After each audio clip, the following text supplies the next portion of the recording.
This episode of the Infamous Podcast is brought to you by the Flying Pork Apparel Company.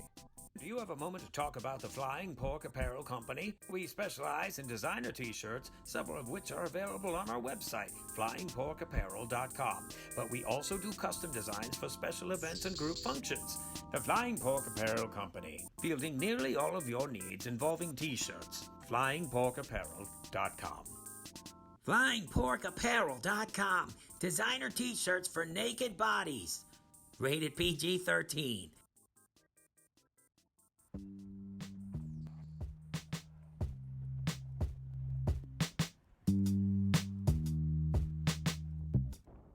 Hey, welcome back to the Infamous Podcast. This is Brian. With me is... This is The Way. Your name is The Way now? I'm calling you The Way for the rest of the episode. So I pretty much decided, I'll throw out little slogans and quotes here and there. All right. It's Darryl, by the way. Red Pill Darryl. I'm kidding.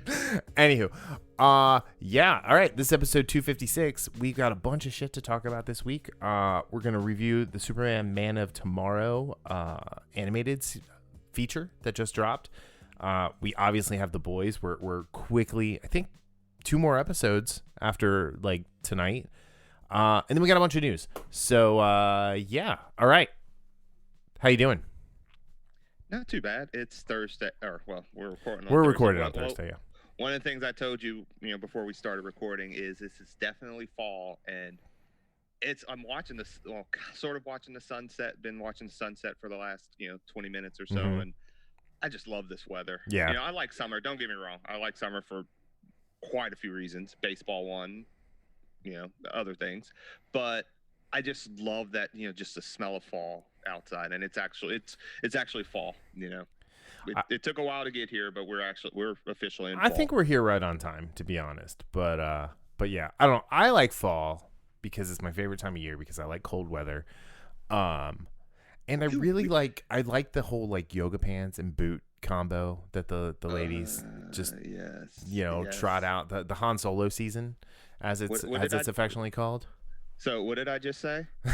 This is the way. You said something kind of fruity about a sunset or something.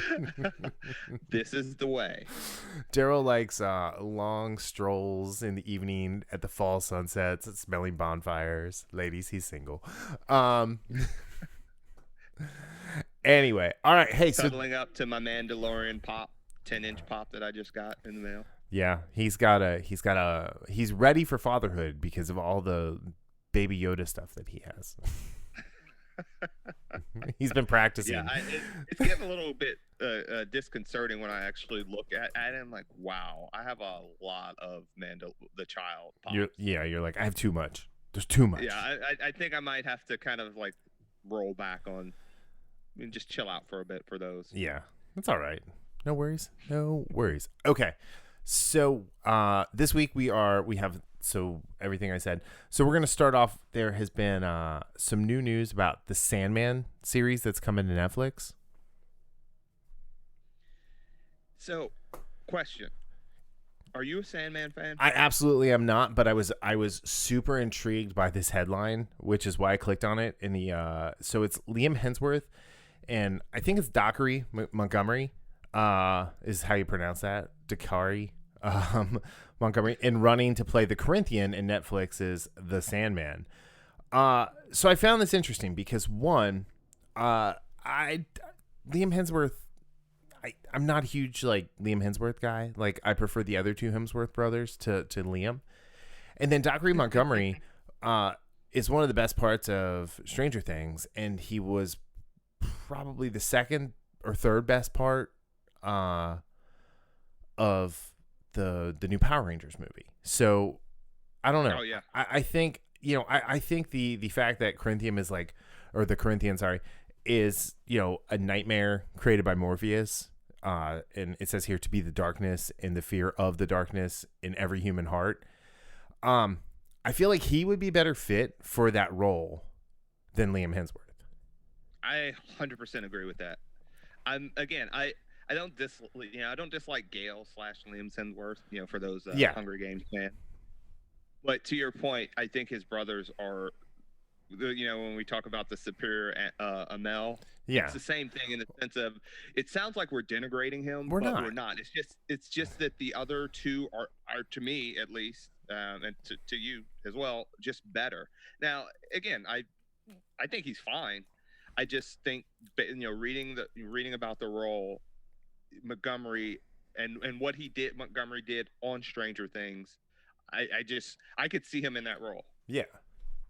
And Absolutely. so I'm not going to say Chris is better. Definitely. Like Luke Hemsworth is great or was great. We don't know if he's coming back yet for Westworld. But Liam is is talking about his performance in Thor Ragnarok. Well, that too, but I mean Liam is just not my cup of tea. And, I didn't like him in the Expendables. I was not Team Gale in the Hunger Games movies because of him. But yeah, so I just think I'd go the other way. I'd go with the kind of the guy who's like lesser known, but is like has that Netflix built-in audience. And that's another good point. That's a very good point as far as the Netflix audience. So, I'm not a fan of. I think I do actually have the first volume of Sandman somewhere around here. And yeah, I've tried reading it in the past, and it's just, again, it might be one of those you just have to power through parts of it until it really catches you. At least for me. And again, I know people love this. I hear about it all the time. So again, I have a first volume, yeah, or whatever I just couldn't really get into it, and that was a few years ago, granted. So sure. I might try to, because reading about this, I'm very curious to see what Netflix does with this. So I have a hot take. I am a Neil Gaiman novel fan, not a Neil Gaiman comic book writer fan. I like his novels. Yeah. So like the Norse mythology thing he did is probably my favorite thing he's ever done, other than what? I think I remember when that came out, and I think I actually might have to get that. Because it's really good, and get the audiobook. The audiobook is great. So because I'm a mythology fan in general.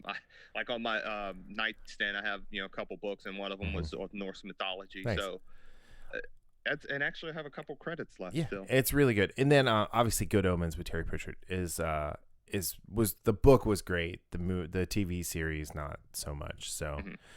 But yeah, anyway, so I don't know. I just thought this was something interesting to kind of open with real quick. I think, Montgomery makes sense in the role, and like he's super charismatic. And as is it Billy? Was that his name on Stranger Things? Like all the moms, like just think of the scene when he's the lifeguard and all the moms are like, "Ooh, hey, how you doing?" And it's that. So. And he kind of plays that dark brooding guy thing better. So right, exactly. But yeah, all right. So the next one, it literally kind of just came through for us right before we went on. But Jamie Foxx, it's saying he's going to return as Electro in the MCU's Spider-Man 3. So everyone's assuming there's going to be a Spider-Verse now. Well, I don't know if this is true. I'll be honest, I don't want this to be true. I want to forget The Amazing Spider-Man 2 was ever made. I can't disagree with you on that. It's funny enough because I actually just watched a video from Emergency Awesome, who he really does a good job of putting his videos together. He was talking about and this is, I think of this a video from a day or two ago. Yeah. I just happened to look at it, and he was talking about the Into the Spider-Verse 2. And how they had thought about doing some actual live action shots with Tom Holland and Tobey Maguire and Garfield. Yeah. And so it's just funny that after watching that video this morning, later this afternoon, this news comes across. I really hope it's not true either. Yeah. I mean, I'm a fan of Jamie Foxx. I just don't want. And again. Is this going to be out before or after Multiverse of Madness? Who knows? So that's the other, because I could see it could make sense, depending on what happens with Doctor Strange. But still, I just don't want them to kind of reuse a villain from a movie that was piss poor. Yeah. that was not good. Yeah. Like, even though parts of Fox's performance were fine. I did like some of the things they did with Electro, but again, let's kind of we don't need this. The only thing I liked about Electro was the look of Electro. Yeah, I really like the look. That of was Electro. it. Like I thought Jamie Foxx, like, you know, was it Mark Webb who directed those movies? I thought Jamie Foxx is a much better actor than like what we got from him, and I don't blame Jamie Foxx for it. I blame the poor writing, I blame the poor script, the poor directing. I blame the fact that Andrew Garfield turns out is not a very good actor. You know, so he didn't have a lot to work with there, and I don't know. I'm seeing like on Twitter, there's a guy saying like, I'm not going to get excited for live action, or he says, I'm not going to get excited for a live action Spider-Verse film until we get confirmation that Toby and/or Andrew's coming back. But if that happens, yes, I will effing explode. No, I will not. I don't want either Toby or Andrew Garfield. Why would you want either one of those? Anywhere near the Spider-Man franchise anymore. That doesn't make any sense to me. To quote Ricky Bobby, it's mind-boggling. You know, a boggling of the mind. It literally bottles the mind. But yeah, it's one of those things where it's like I just don't understand like why people would be thirsty for that, to use a modern parlance. I don't know. And no, it's funny that to me, his performance in Amazing Spider-Man 2, it seemed like it was misplaced and should have been in the Sam Raimi Spider-Man universe, because there was just there was a silliness about it, especially with the whole origin thing. That's one thing I really didn't like about it. Like the electric eels. Yeah. Well, he's got to be a totem, right? It's got to have like an animal has to make all the villains. You have a octopus and a spider and a hunter and a vulture, right. And so I don't know. Like I'm also not eager to revisit the Sam Raimi stuff, because he kind of shat the bed at the end of that too. Well, he had him dancing and crying constantly. Nobody wants a mopey Peter Parker. You hear me, Toby? Nobody wants a mopey Peter Parker. One of the things I loved about Into the Spider-Verse is where they showed the Spider-Man doing the dance, Tobey Maguire dance. Yeah. That was funny, and it's a great meme now, but yeah. I don't know. All right, let's go on to some more Spider-Man news that has people actually mad. So, have you seen what this looks like? Yeah, I saw the first, it's like a 2-minute clip. Okay, so for the PlayStation 5, they're remastering Marvel's Spider-Man, the game that just came out last year, that Darryl has finished, and I'm still at 40%. But they are going to do a new, I guess, digital face or whatever for Peter Parker, and the face that they picked is like 10 years younger looking than the Peter Parker that they had, who was 25. And the scene that they shared was him and Doc sharing a drink. And it's like, Doc, why are you giving a 12-year-old some liquor, dude? Like, are you that? That's not evil. That's just dumb. The police are going to come and shut you down. So, they'll get you for that. Super villainy, whatever. But you giving alcohol to a kid, they won't abide that. Yeah, unless you're in Hollywood. But anyway. Well, let's forget about that. But yeah, I don't know. I mean, I'm not like one. I think the face like looks good, but like save it for a different game. Like stick with what you got. My only problem with that, and again, I love the Spider-Man game. It took me a while to actually get used to the Peter Parker face, because there was a stiffness about it that when I originally started playing it back in a couple years ago. This face would have been fine if it was, Spider-Man in college or, just out of high school. Yeah. The problem, and to your point, talking about the drink, that's the thing. This is a Spider-Man in his early to mid 20s. Well, more like early, late 20s. Excuse me. And then now he looks like he's 16. Yeah. So it kind of looks like Tom Holland. Yeah. So, it's just, I don't know. It's too much. It's too much of a change. Now, to be fair, like, you don't play Spider-Man games to look at Peter Parker's stupid face. You're playing to be Spider-Man. And so, like, I typically skip like a bunch of cutscenes because I just can't sit through them. Zero patience. Dude, like you're missing the story. I mean, like, so like I normally die at least once. So when I have to sit through the cutscene for a second time, I'm like, ugh. Oh enough. no! Oh, that yeah. Yeah. Oh, absolutely. Like I'll watch Like, it the even I don't first do time, that, but yeah. Okay. I I was gonna call you an Uber normie right there. Yeah, I'm definitely a normie. I would never call myself a gamer. You know, but yeah, so I don't know. I think the whole outrage around this is misplaced.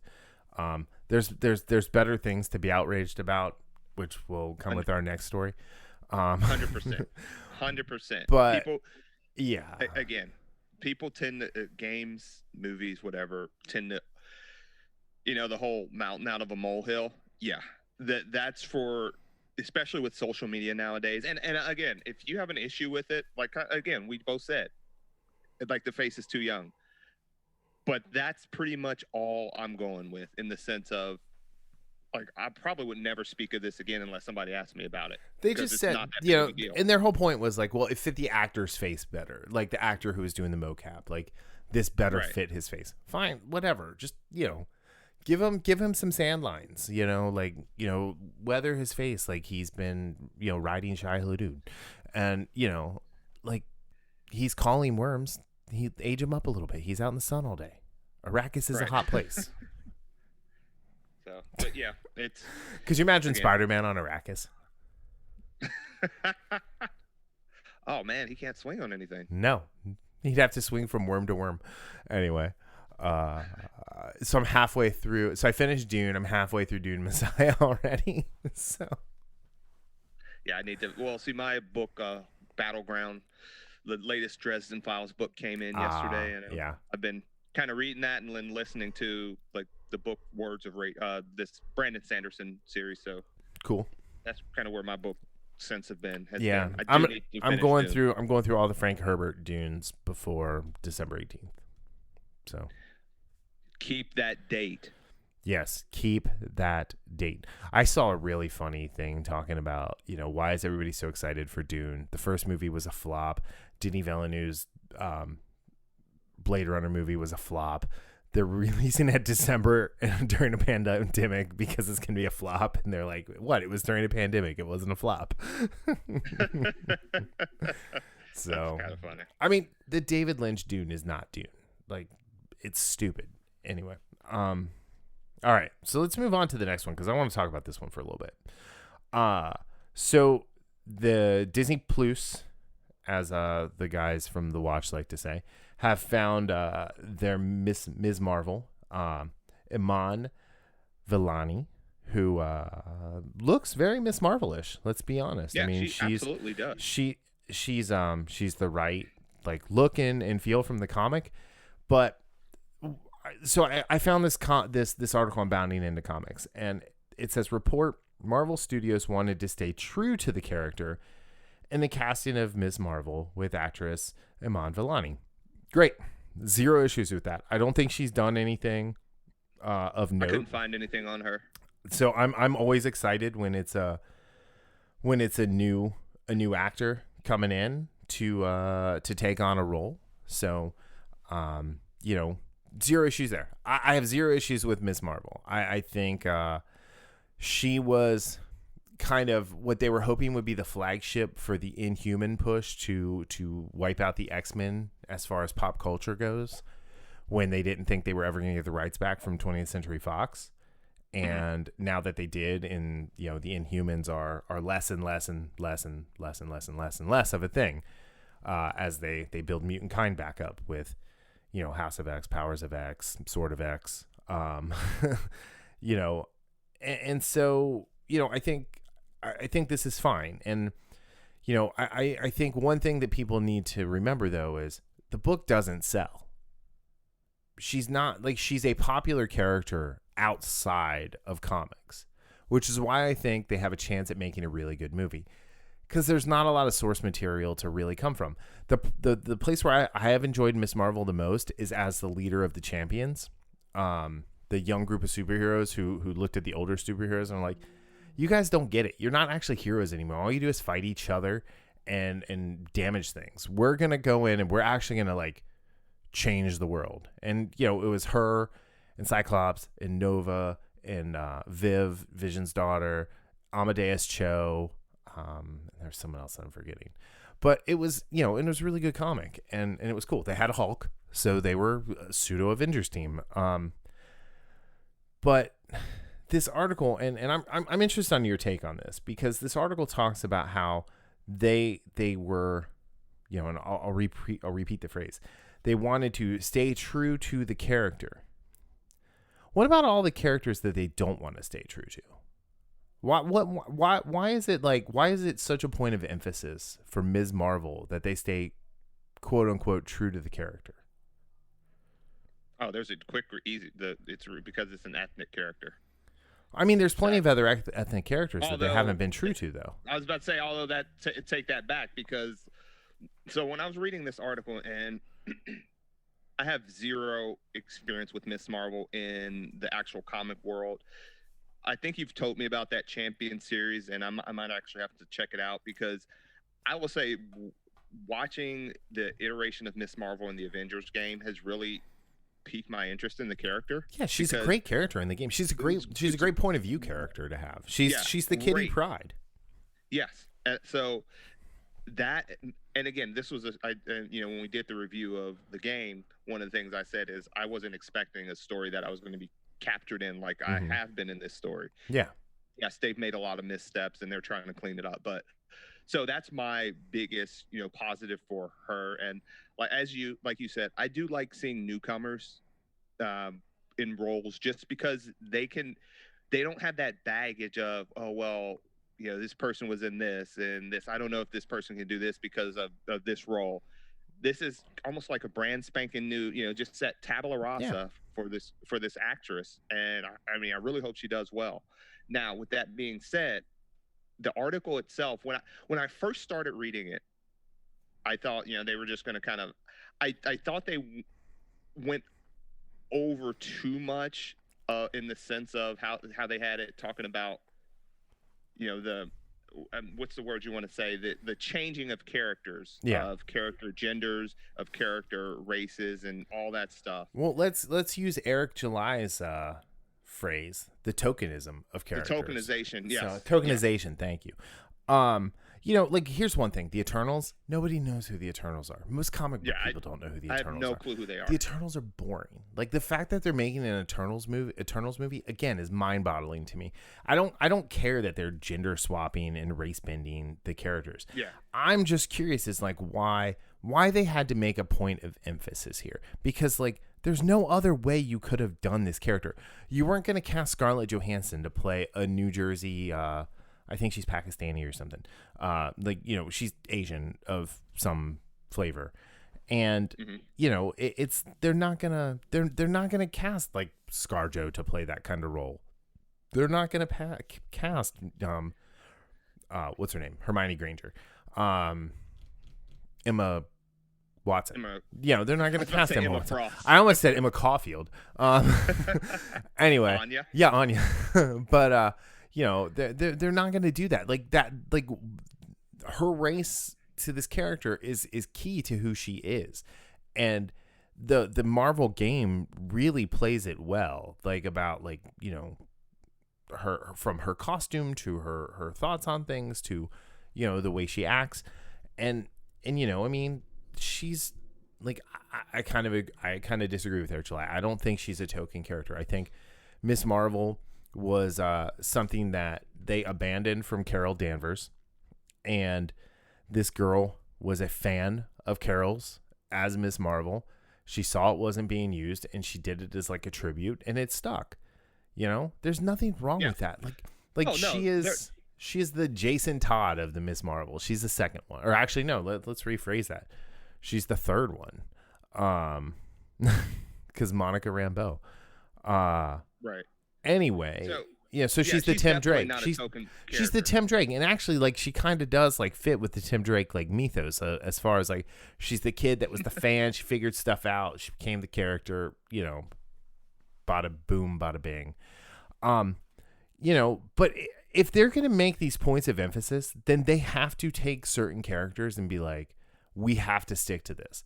Like, they just do. Like, you know, the whole thing with Aldous Hodge playing Hawkman, you know, I don't care at all. But the fact that Hawkman has been a white blonde-haired dude his entire 65-year run, that's got to count for something, right? Or am I just reading too much into it? Well, I will say this about the Hawkman one, and I wrote this comment on, you know, somewhere, I don't even remember. Like, is he, like, they've said Hawkman, but I haven't read anywhere where they actually said he was playing Carter Hall, because I don't know if the Black Adam movie is going to be taking place more in the past. And when I say the past, I mean like the distant past versus like in the present. So if he's playing Carter Hall, the Carter Hall that has been, even though, again, this is not a character that I am, you know, I love or anything like that. So this is one of those changes, because and I'm a fan of Aldous Hodge too. So this is one of those changes in, you know, in, without, if it was without context, I wouldn't care about, in the sense of, you know, I don't know this character. But it is a pattern that we see in a lot of these movies and shows, and, you know, and comics too, where you change the character around for no good reason. And they try to say it's for diversity, when, again, let's go back to the Captain Marvel. We all know who the original Captain Marvel was. It was not Carol Danvers. No. It was Monica Rambeau. And before that, it was an alien named Marvel from you know, the Kree Empire. Right. So you have all these. This is where they get stuck, is where, when they say something like, we want to stay true to the character. So is it only this character because of her, you know, her gender and skin tone? Is that the only reason? Which, again, like you said, there is really no choice, because it's so inherent in her character, where she comes from, her background. So that makes sense. And the problem is, when you see, you know, the Marvel Encyclopedia or even the DC Encyclopedia, there are plenty of characters you can pull here and there and say, hey, this is, we're going to use this character, because if you're talking about diversity and stuff like that, I mean, you can use that have their backgrounds. Like, you know, one of your favorites you were talking about, for example, you know, when we were talking the other day, was Static, who, you know, he's had a cartoon, but, you know, he's never been in a live action thing. No, I mean, he's been on the Young Justice cartoon. He had his own cartoon, which had nothing to do with his comic. And, you know, he had the Milestone run, and then his New 52 run. And, you know, he's popped up here and there. But being black is essential to his story. Right. But here's the thing. Dwayne McDuffie made a brand new character. Right? Like, the in the comics, they took Bobby Drake and made him gay. Like, why? Like, Bendis, just make a new character. Make a cool new character, and then you could make him fall in love with the Inhuman boy, like you did with Bobby Drake. It doesn't have to just be, you know, you don't have to just change things on a whim for characters that people have followed for years. Wally West is a great example. You know, because there's a black Wally West in the comics. There was a black Wally West on TV. You know, and Wally West was the Flash for 30 years. And then, you know, they brought Barry Allen back, and all of a sudden, you know, he had to go. And there's a whole thing too about like gingers. I don't know if you've noticed, they always replace gingers with black people. I'm going to have to think about that. So, I mean, there's just like a ton of that, you know, like if you look at Spider-Man, the MCU, they replaced Mary Jane, a ginger, with Zendaya. You know, it's a thing that happens, and, you know, but it's nothing to, here's the thing though, it's nothing to get super bent out of shape about. I'm just asking the question. I'm asking, like, right. why is it, why can't you say this character who's been fundamental to fandom for 70 years, all of a sudden you have to change it? And I think one of the terms that people use a lot, and it kind of is lazy in and of itself, and I think, you know, when I said lazy, is when people say lazy writing.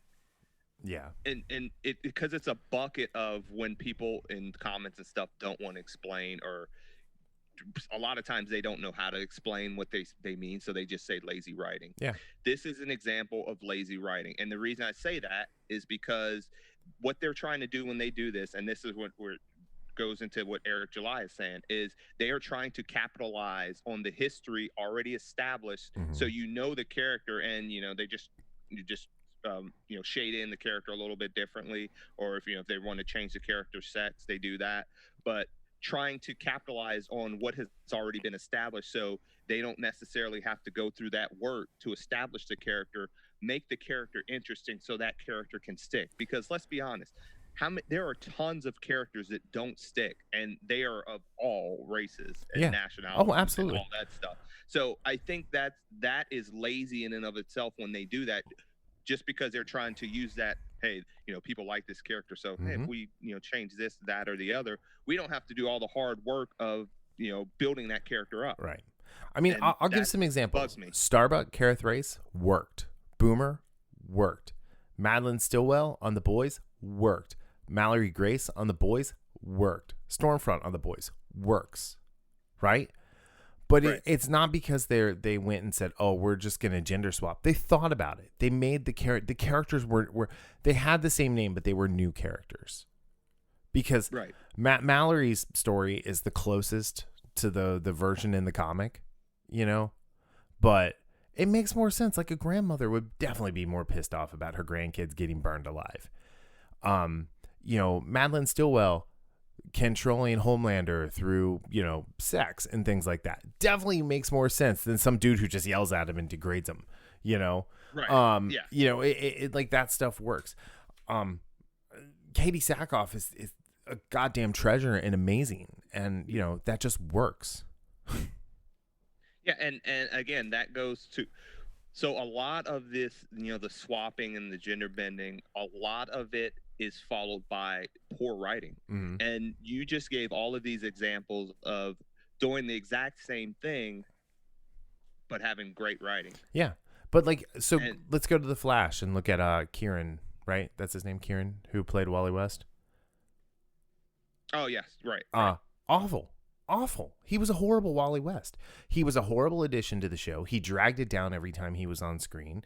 And, they wrote him off. And then he went and they tried to do the same thing on Guardians. And thankfully, he's like, no, I don't want to do superhero stuff anymore. I don't know, I think he might be back, but I'm certainly not watching to find out. Yeah, and again, the Flash, I don't know if that's a good example. And the reason I say that, because the Flash's writing has always been iffy in and of itself, at best. Even though I did like it for the first couple years. Yeah, the writing overall on that show was, at the best of times, it was average. So I was thinking about The Flash the other day. The reason that I liked it so much, and I think you're going to agree with this statement, is because Grant Gustin is so likable. He put that entire like CW universe on his shoulders and ran. Just plain and simple. That's exactly what I was going to say. I watched The Flash because of him.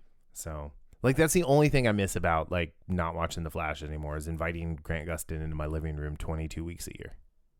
Yeah. So 100% agree with that. Grant, you're awesome. I'm sorry that the Berlantiverse doesn't do better by you. Plain and simple. All right.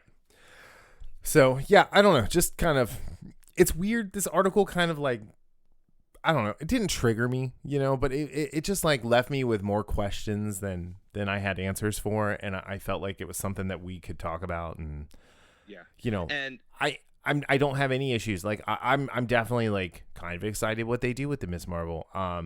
Please don't take the photoshopped version of her face with the mask as thinking that's what she's going to look like in the costume. Because people are really bad at Photoshop. Let's just put that out there. I've noticed that a lot. Yeah, every now and then you'll run into people that are just exceptional with it, but 98% of the 99% of the internet, it's not good. Yeah, not good. I don't go and try I use Photoshop for work, right? But I'm not an artist. I don't go and draw and things like that. But I know how to manipulate things. I cut things. I do whatever I need to do. But my main tool is Sketch. But anyway, I've seen so many pictures, and I saw some comments about oh, she looks awful in the costume. It's that's not the costume. It's some jabroni did a hack Photoshop job where they tried to badly stick a mask on her face that doesn't even contour to her face, and that's not what the mask is going to look like, and this isn't what her hair is going to look like. Give it time. I never judge the still shot of a uniform that we see. I always wait until I get to see it in motion before I decide to hate it. I like how you just went with the default before I decide to hate it. I mean, most of them are awful. I honestly, like, most cosplayers do much better costumes. Batman. Some of these cosplayers, man, I follow a couple of them on Instagram, and it's like, why don't they have jobs and getting some of this shit together, right? In some of these shows. I mean, if you've ever watched the Bat in the Sun channel, with the superhero beatdowns that they do, those costumes, they're comic accurate and movie ready. It's great. It's so great what they do. You should definitely check that one out. So, all right, let's move on to tomorrow. I love you tomorrow. You'll always be a day away. That's for free, y'all. Ow, ow. Dude, I think there's blood coming out of the ear of my headphone. So, no, I'm kidding. That was nice. Thank you. I'm gonna make that your ringtone now. You think I'm kidding? Anything you say, hey, if I say I'm gonna do it, I do it. Like, I'm a man of my word. So I live by Fremen code. If I say it, it's contract. This is the way. No, Fremen, not Mandalorian. Anyway, all right. So I decided to buy Superman Man of Tomorrow on last Sunday, and I watched it, and I messaged you like, hey, do you mind buying this movie so we can watch it, so we can talk about it? And so I appreciate you buying it. How much was it on Vudu? $10. Okay, great. It was $10 on iTunes as well. So I love the Superman animated movies. I like, of all the DC Superman or all the DC animated movies, the standalone Superman ones are my favorite. I'm trying to think of the ones that I've watched Superman versus the Elite, which I really that's like. top of the pile for me. Yeah, that was so good. But like, Batman Under the Red Hood is really good. There's some really good Batman ones too, don't get me wrong. Yeah. But the Superman ones, you've got Superman versus the Elite. You have All-Star Superman. You have the rise and death of the death and rise of Superman. You have Reign of the Superman. You've got, there's just a ton of them out there. You've even got the weird little Batman Superman Public Enemies one that's really good. But so when I saw this, I was like, okay, cool. And then I saw that Parasite was the villain. I was like, okay, cool. And then I saw Lobo was in it, and I was like, okay, cool. So so I'm just gonna say, I super enjoyed this movie. I thought it was a really cool story. It kind of mixed up a bunch of stuff that we've had over the years, and that is Superman's origins and things like that, which I think, so it kind of felt like an original story. That was cool. And I liked the change in art that they've done from like the Young Justice look that's been perpetrating through the DC movies for the last decade or so. I really liked the artwork. I really enjoyed the animation as well. Again, because this is, anytime you're doing animation, or not necessarily animation, but visual media, like, animated movies or comic books, that's a big thing with me. I know sometimes I don't give things necessarily the same kind of, attention I would if something doesn't catch my eye visually in those media. I don't necessarily give it the same attention I would as if it does catch my eye, which that means I'm probably missing out on some really good stories. Yeah. And I am trying to expand my horizons in that regard. So with this, I really enjoyed the animation. I like the character models, and I will say the one thing that kind of threw me off when I first heard it, and I was going to say this before we start, is I don't know who he was, but who's the voice of Lex Luthor? Zachary Quinto. Okay. Didn't work. It did not work for That's me. the only thing that didn't work in this movie. Yeah. And it was because he's got that like nasally, like kind of like slow cadence to his voice. Like, it sounded like Spock. Yeah. Right. And it's like, Superman, that is not logical. It was kind of like, I see. I'm a big Clancy Brown Lex Luthor fan, so I compare everything to that. Oh, I love his Clancy Brown's voice. Is awesome. He's the, like, Kevin Conroy is the one true Batman. Clancy Brown is the one true Lex Luthor. I will say, so Darren Criss, who I had never heard of before I saw this, because apparently he was on Glee, and I've never watched Glee, was awesome. The first couple seasons. He was really good. Awesome as the difference between Superman and Clark, and then when he was like projecting his voice as Superman, it was really, really cool. I thought he did a great job, and he did a really good job showing emotion. Neil Flynn, who was Jonathan Kent, was the janitor on Scrubs. Oh yeah. And I when I heard his voice, I'm thinking, I know this guy. And he's been in a lot of other stuff. Absolutely, but yeah. So I know this guy from somewhere, and then I had to look it up. Bellamy Young, who is just a great voice actress, she's been in way too many things to name, was Martha Kent. And the three of them had like a really good like thing.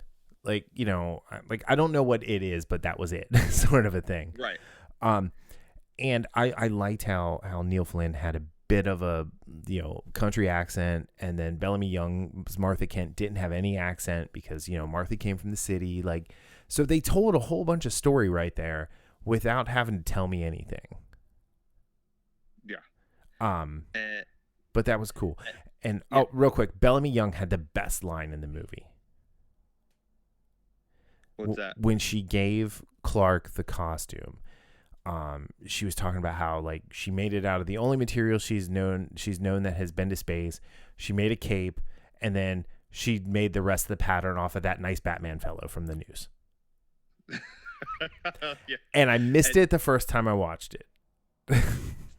So funny thing is, when you're talking about Jonathan and Martha, I couldn't help but juxtapose what they did with them here versus what they did with them in Man of Steel. You mean the monsters that were the Kents? Yeah. So the true villains of Man of Steel. Yeah, and again, I'm a huge fan of the Man of Steel, just a huge fan. Oh yeah. But I can point out the issues I have with it. It's not a 10 out of 10. It has some serious issues. So it was really nice to, and we've seen this in some of the other Superman cartoons or animated films as well, where I know you say, would you say you curse Richard Donner because he's kind of made, when he did that in the original Superman, the movie, it kind of set off a trend that you have to kill Jonathan Kent, right? Don't you? And they didn't. So this is so there was some All-Star Superman in here.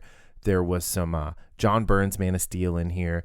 There was some J. Michael Straczynski's Earth One Superman in here, and it was really, really interesting. There was a little bit of New 52 in here. There was a little bit of Rebirth in here. It was good. Alessandra Daddario, who played Lex Luthor, was awesome. Lois Lane. Oh, sorry. What I said, Lex Luthor. I got the two L's right. Come on. Who played Lois Lane was great. Ryan Hurst, like we said, was great as Lobo. Ike Amati as Martian Manhunter was freaking awesome. Oh man, I love his voice. Yeah. Rudy Jones.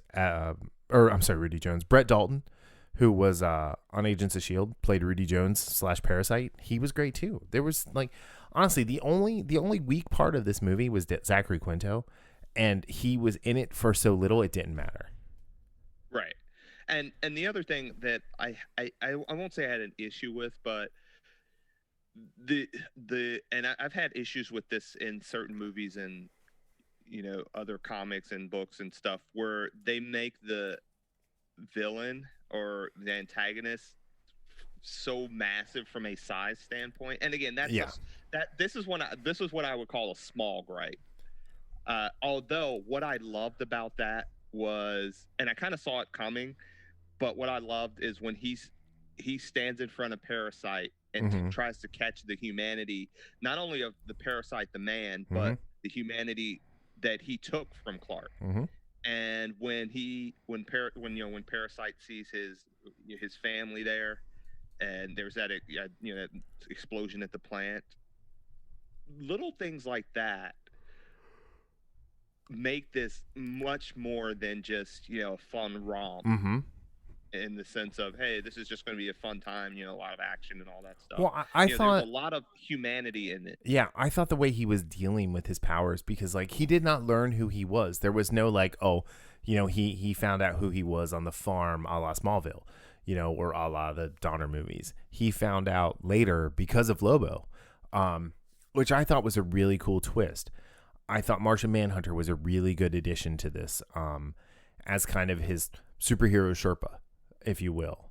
And I don't want to spoil too much, but I will say, like, the take on Parasite was really cool, and the kaiju Parasite was freaking awesome. I did not think I was going to like that as much as I did. Yeah, and again, this is another one of those examples where I'm like, I don't know the history of that character, Parasite. I've seen it in some other things before. Oh, it wasn't Parasite in Smallville. He was in Smallville. There was a Parasite episode. He was in the All-Star Superman. Parasite was really, really good. Parasite and Superman, the animated adventures, was really good. Parasite's always been really good in the comics. He's my favorite Superman villain because he's the one who brings out the most humanity in Clark, because he's the one who can actually hurt Clark with just a touch. Right. And there's no other villain like that. Like, everyone else needs kryptonite to hurt Superman, and Parasite can do it with a touch. And I find the dynamic between the two of those characters, because Superman knows, and I'm not going to spoil too much, but Superman knows going in, he's putting himself at peril for everybody else.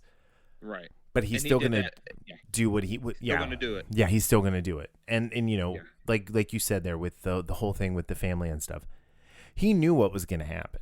He knew he knew there were two outcomes. He was either going to be right or he was going to die. Mm-hmm. So, you know what? Like Thor said, that's what heroes do. Get other people killed. Oh, wait, no, sorry. But Wrong Ryan show. Hurst, we didn't mention him as much. Yeah. Ryan Hurst was having so much fun as Dude, Lobo. You could absolutely feel that. So I always thought Brad Garrett was the best Lobo on Superman's Adventure, the Superman Adventures cartoon, or the Adventures of Superman. But Ryan Hurst is my new favorite Lobo. He was. I told you what happened. I right after the movie, I just went on Amazon and got a $8 Lobo pop. Yeah. You didn't go watch Obi get killed in prison? Why do you do stuff like this? I don't know. I mean, it's where my mind goes. No, but he was great. The motorcycle was great. The whole thing. I will say the cursing was a shock. I was surprised that there was so much cursing. Very surprised. The scene, and again, I don't want to spoil it, but the scene with Martian Manhunter and Parasite was awesome and terrifying. Yes. I'll just put it like that. And yeah, so Chris Palmer was the director. Tim Sheridan was the writer. I think they freaking killed it, and I want to see more of this Superman. Yeah, I really do. I would love for them to continue this story. Yeah. And not just kind of do another Superman story, but I would love for them to continue this with the same cast. Yeah. Maybe change, one change. You don't have to have Lex Luthor in every Superman movie. And that's a very good point. That's a very good point. There's, his menagerie of opposition is large enough where you don't need. It's actually better if you have Lex Luthor just kind of pop up here and there. Yeah, peripheral. But I would definitely love to see this particular story continued on in another anime. I want to see Mxyzptlk as the next villain in this Superman line.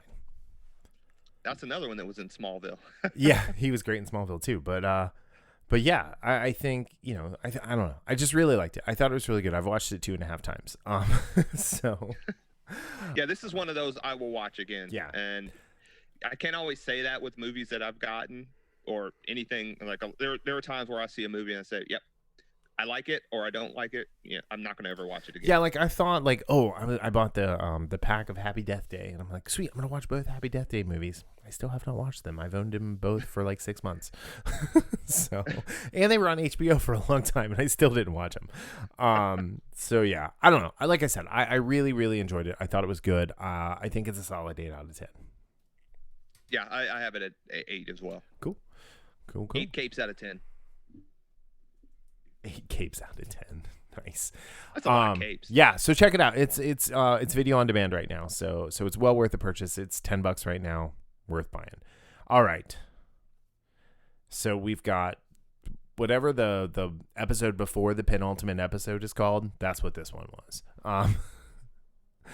The boys. The bloody doors off. A lot happened in this episode. A lot happened. Okay, the title of this episode is apropos because with all the stuff that happened, they did pretty much blow the bloody doors off everything that we've come to expect from the boys. Can I read the summary real quick? Yes, because the summary it's the biggest summary we've gotten so far. It says, while Butcher, Huey, and Annie stand guard, Mother's Milk, Frenchie, and Kimiko infiltrate Sage Grove and discover captive Compound V patients. Frenchie recognizes an orderly as Lamplighter, causing a scuffle that leads to patients breaking out. An escaped patient injures Huey, forces Starlight and Butcher to rush him to a hospital.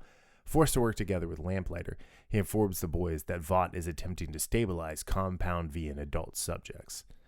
Lamplighter is spared by Mallory at Frenchie's behest over his remorse for killing her grandchildren. Stormfront tells Homelander she was the first successful Compound V subject and founder Frederick Vaught's widow, wanting him to lead the superpower to world domination. Maeve obtains a video of Homelander abandoning the plane as leverage against him. Unstable patient Cindy escapes Sage Grove. A-Train is lured into the Church of the Collective. I mean, so much happened there. So much. And I think we need to leave Homelander until the end again, because that's been kind of a fun little thing we've been doing lately. And I'm kind of disappointed that they didn't even mention Love Sausage. Dude, let's not spoil Love Sausage.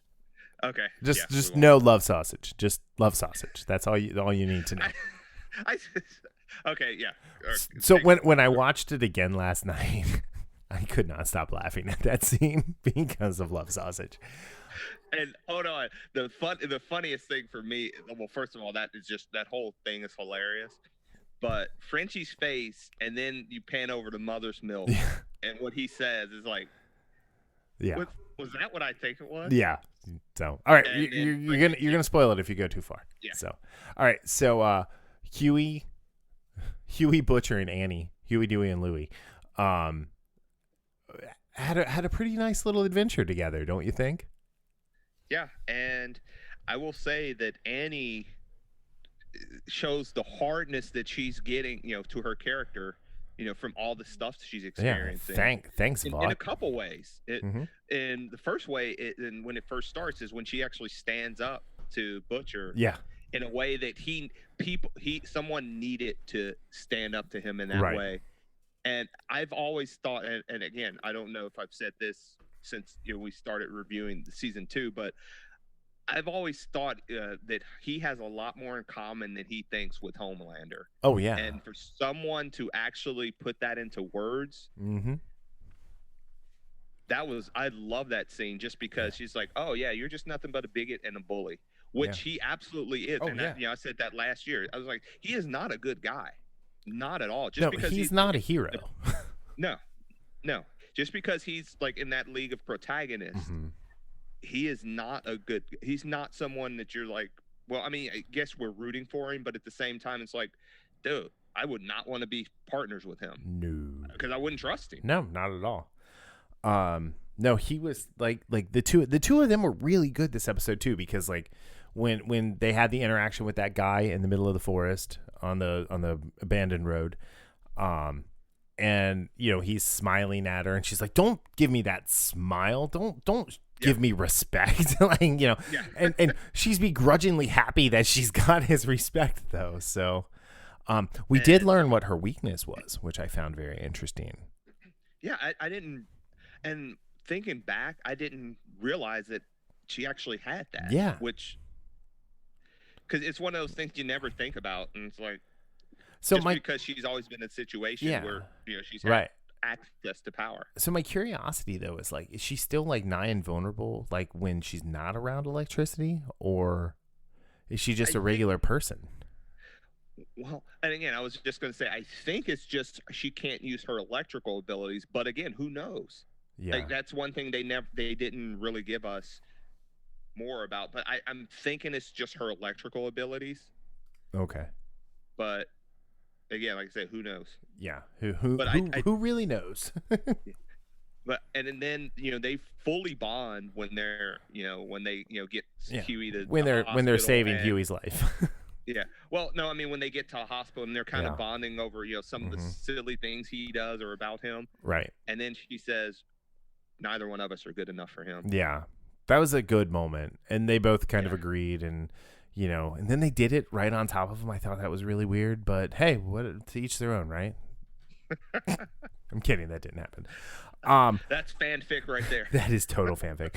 So Mother's Milk, Frenchie, and Kimiko definitely going undercover in Sage Grove was a treat, so to speak.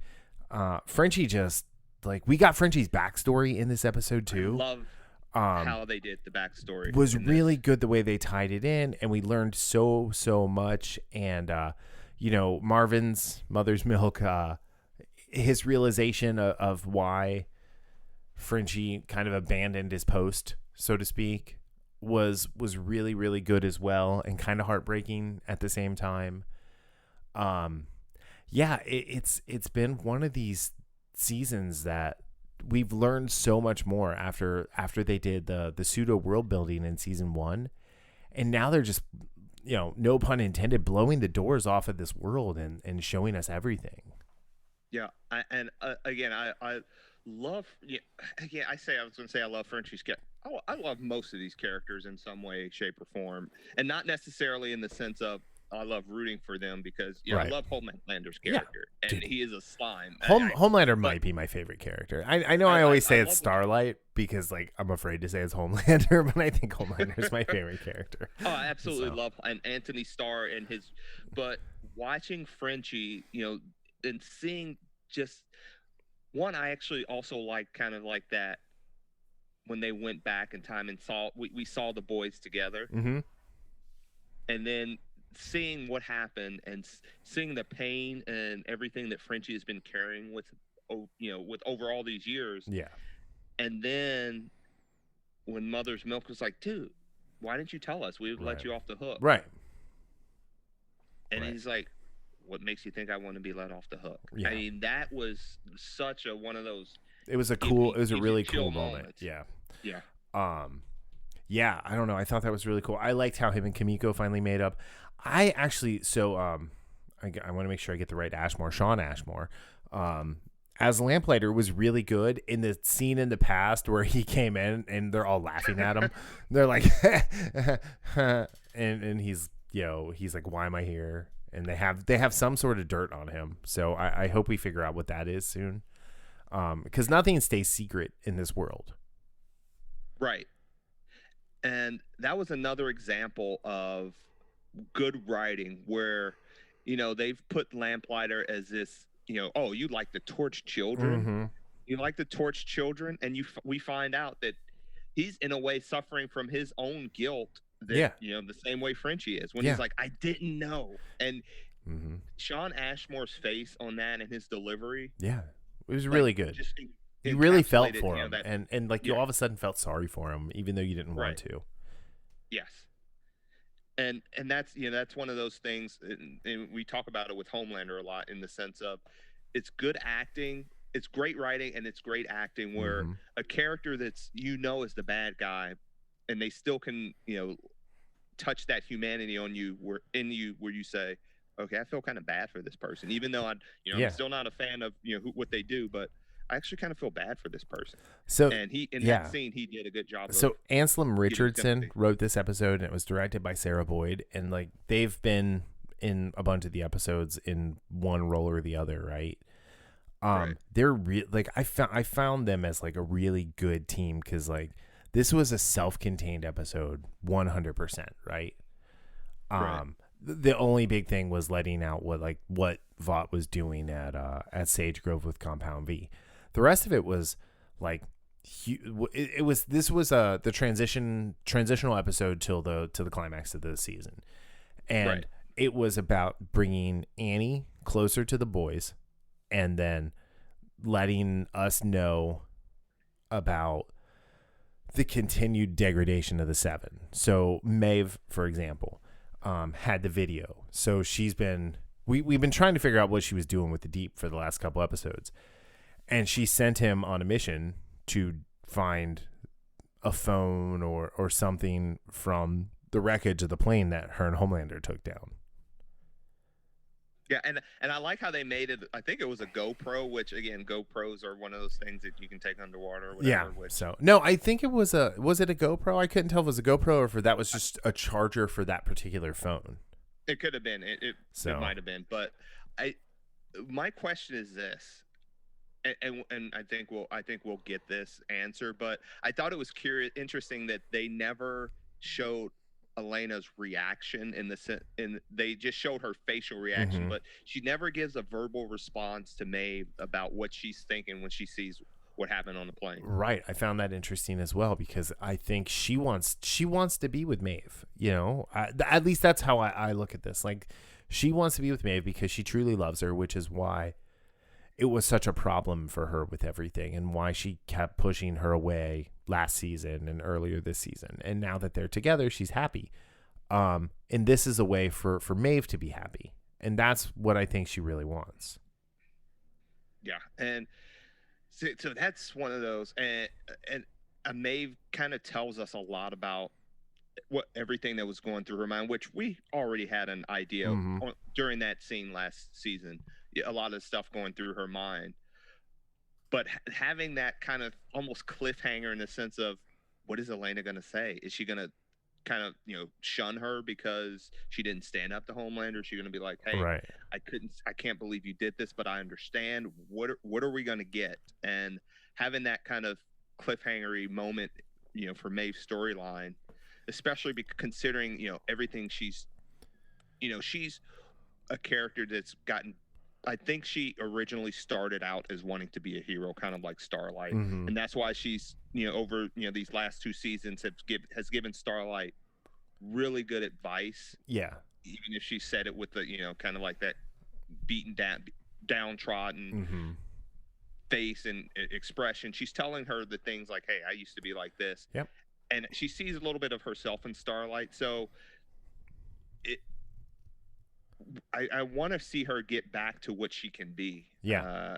I don't know how far we're going to get with some of the stuff that happens in the comics versus what happens here, but I seems think like Maeve sees that tunnel. Yeah. Or sees the Light. that light at the end of the tunnel. just hopefully it's not Vader's lightsaber. Yeah. So. Or Homelander's eyes. Oh yeah. Or Stormfront's lightning bolts. So anyway, yeah, no, so that was cool. And then the whole like the Deep with A-Train and the Fresca. Like, what's with the Fresca, man? Is it like loaded? Is it, I just want to know what's going on with the Fresca. Yeah. So I love how the Deep said, yeah, I imagine drowning you, over.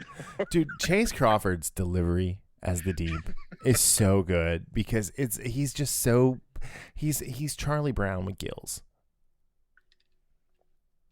I've never looked at it that way, but and he's just like I thought of drowning you. Yeah, it was sad. Like I felt bad for him. And he's like, you were always a dick to me. You were always mean. Like, but here you are. And the dude Gorm Visic, I think that's how you say his name. He was on wasn't he on ER? He was on ER. Yeah, he was Juliana Margulies' George Clooney replacement after Clooney left. And wow, that was I just dated myself. I think I watched like all 19 seasons of that show. Whoa, dude! Like live, like every Thursday night, I was like all in on ER. I don't think I watched every episode, but anyway, no. That whole like Church of the Collective thing is super creepy, and the Fresca thing is super creepy.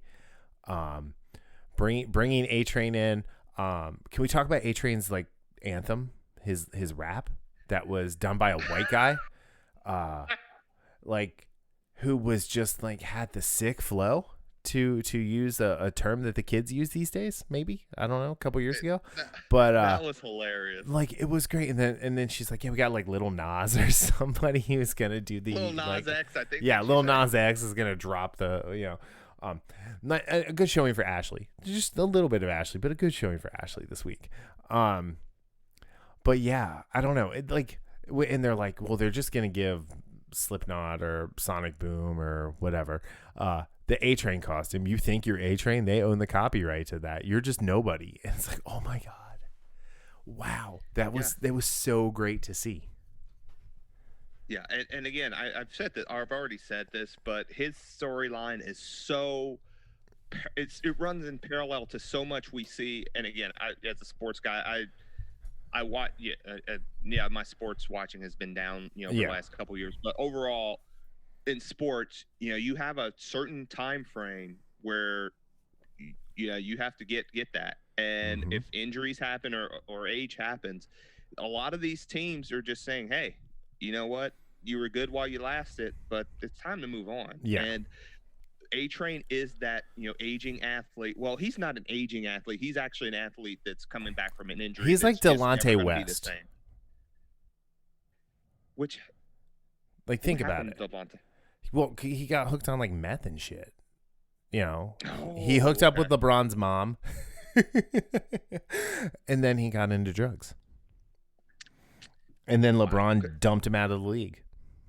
Actually, I don't know. I don't know if LeBron dumped him out of the league. I just wanted to bash LeBron a little bit.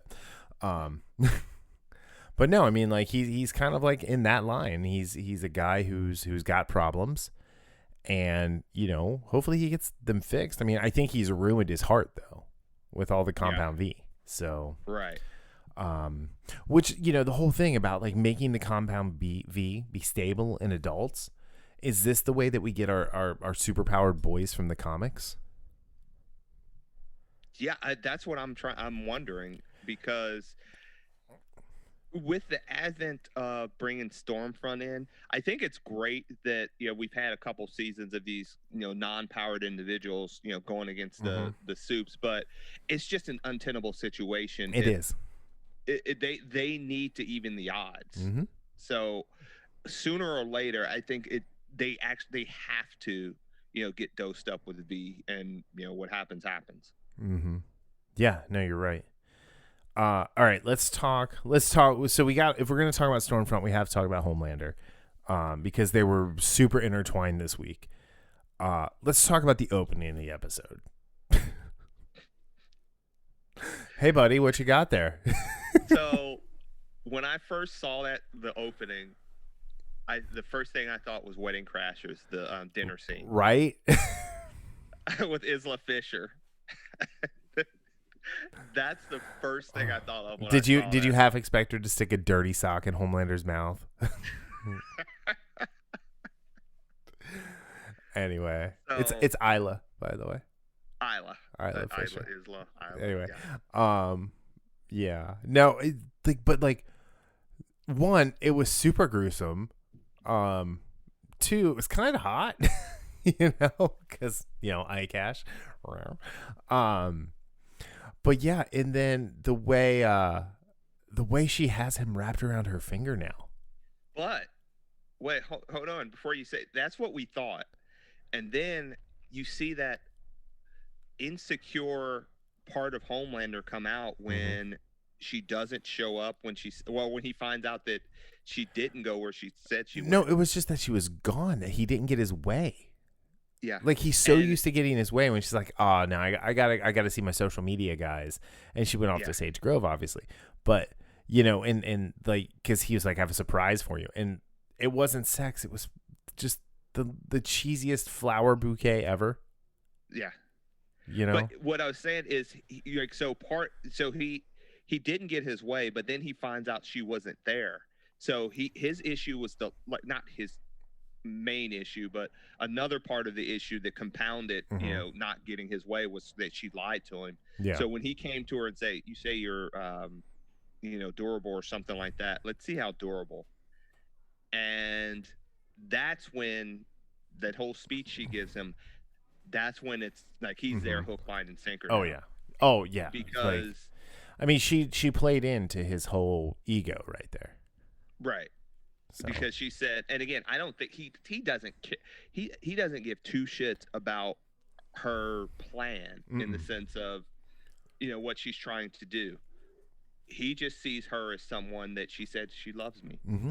And like once she said that, you knew that Homelander, for the time being, again, because he is so mercurial, you don't know if she's going to do something that makes him want to crush her head or what. Right. But for the time being, you're absolutely right. He is wrapped around her finger now. I did like the when she flies back to the movie set of Dawn of the Seven, and it makes me laugh every time. And like the whole area is in flames. She's like, "What happened to your trailer?" And he just looks there. He goes, "Electrical fire." Just like so passive aggressively. And it's like he burned that bitch to the ground. Just like, he was like, "Yeah, I've had enough of this movie set. Let's do some damage." Yeah, I don't know. There wasn't a whole lot of Homelander in this episode. I think, it was a nice break, but what we got from him, like you said, Anthony Starr is just so freaking awesome in this role. And he steals the scene every time he's on there, the screen. Mm-hmm. He's and, and I love some of the memes you have where it's like everybody when Homelander enters is on screen. Yeah, because he is such a good he is so good at this character. Yeah. So I'll have to say it because I don't think I've seen him. I've seen his acting credits, and I don't think I've actually seen him in some of the things. Yeah, because he's from New Zealand or something, and I don't really know him from a lot of things, but see, I like that. I do too, and again, that kind of plays back into what we were talking about with Miss Marvel casting, where seeing someone where we don't necessarily have these preconceived notions of who they are or who they're characterized as. Yeah, like I never saw Banshee. I think the only thing I'd seen him in before The Boys was Without a Paddle. I haven't seen that. It's the Seth Green and Dak Shepard movie. So, wait a second. So it's this, and I can't believe we only have 2 episodes left after this. I know. So, well, like last week, the episode came out on Thursday night, so I watched it right after we finished recording. I know. I'm kind of watching the time now. It's like, what time did it come out? Was it 10? I don't know. I just popped on at 10 o'clock, and it said new episode. I was like, well, let's see what this has to say. Like, I didn't know what it was. I thought it was maybe that stupid after show or something. Yeah, I tried watching that. I couldn't do it. I can't do it. I just can't. It's like Chris Hardwick ruined after shows. I mean, he did. There's no actual real talk about it. It's all just stroking each other's egos. Yeah, I don't want to see. I'll be honest too. I don't really care what celebrities have to say about the world. So I don't. That's a huge. That's honestly a huge part. That's why. That's why I actually like the behind the scenes. I don't know if you noticed, but.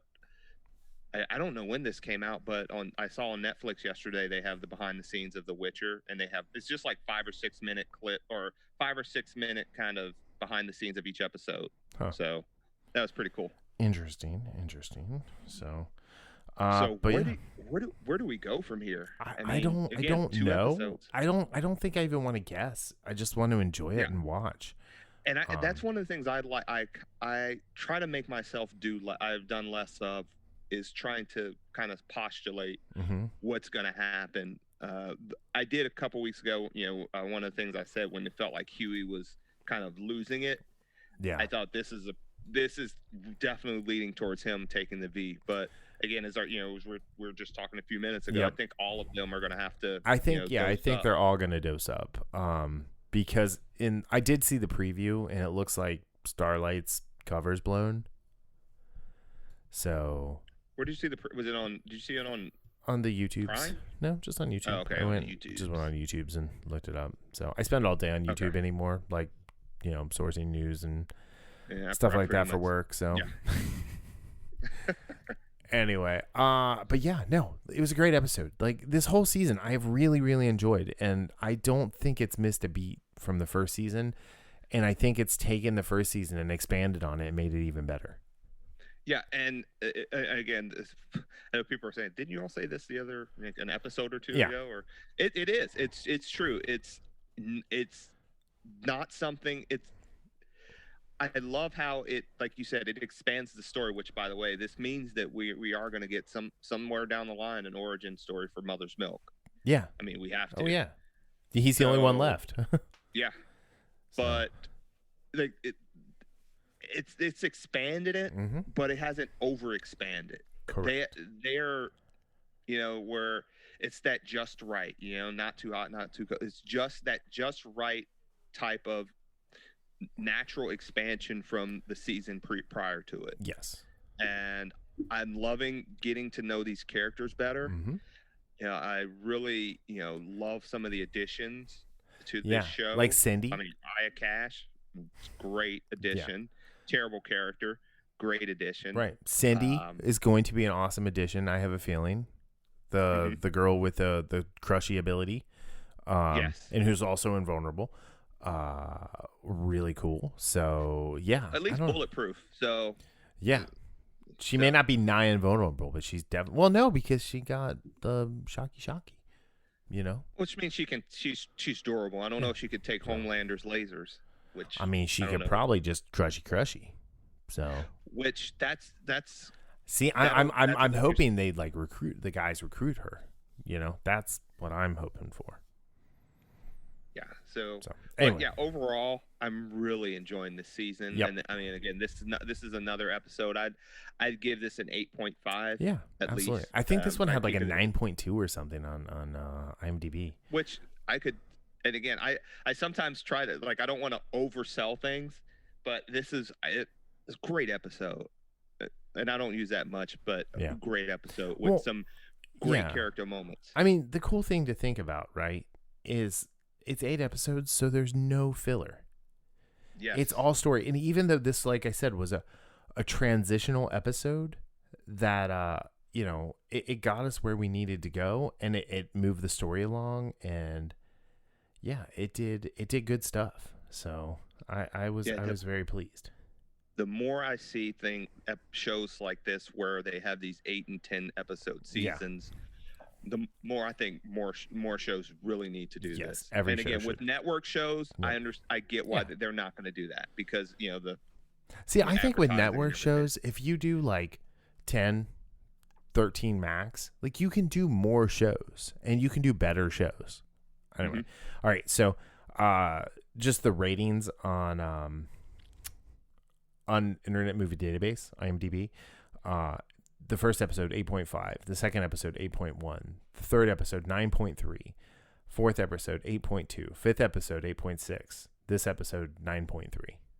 So, I mean, it's just crushing it. Like, I mean, and if you go back, if you look at the first season ratings, 8.8, 8.6, 8.5, 8.8, 8.5, 8.3, 8.9, 9.1. So, I mean, people are liking season 2 better than season 1. Mm-hmm.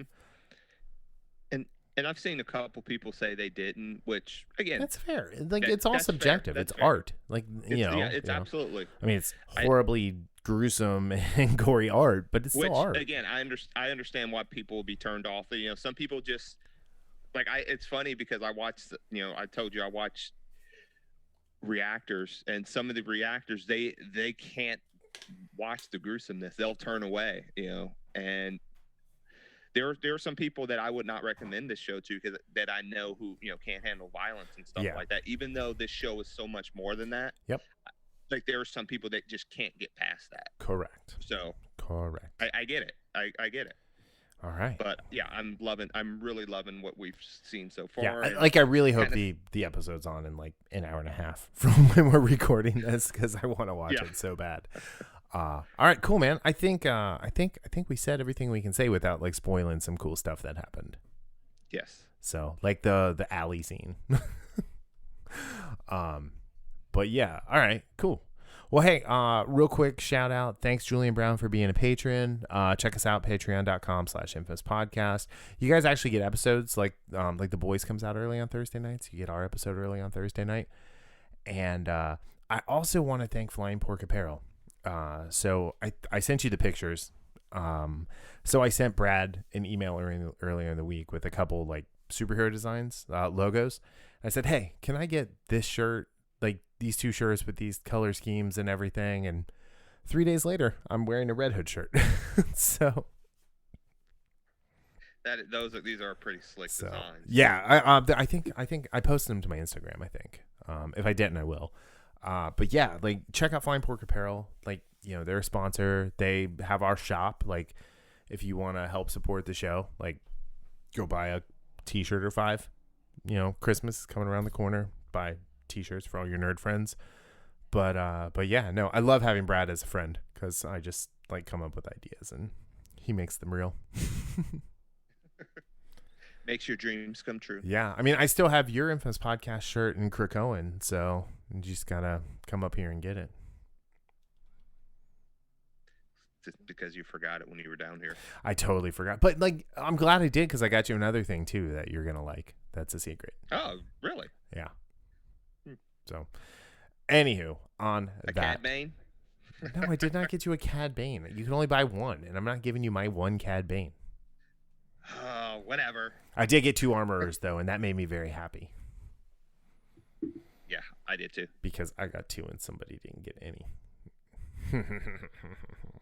Anywho, on that note, on that maniacal note, we will see you guys next week. And thanks for listening. Go give us 5 stars review on iTunes or Podchaser would be, or Apple Podcast or Podchaser would be great. And we'll talk to you next week. Later. See ya.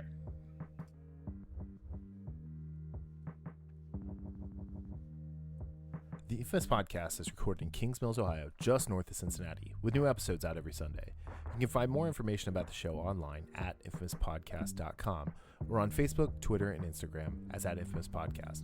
You can subscribe to the show on Apple Podcasts, Spotify, Google Play, iHeartRadio, or your favorite podcatching app. If you're enjoying the show, consider giving us a 5-star review on Apple Podcast or check out our Patreon at patreon.com/infamouspodcast for our new tiers and rewards. The Infamous Podcast is hosted and produced by me, Brian Tudor, with music provided by Michael Henry from meetmichaelhenry.com. You can find me on social media on Facebook, Twitter, and Instagram as @BrianTudor. So, whenever you're listening to the show, have a great day, night, evening, weekend, whenever it is. And we'll see you next time. Later.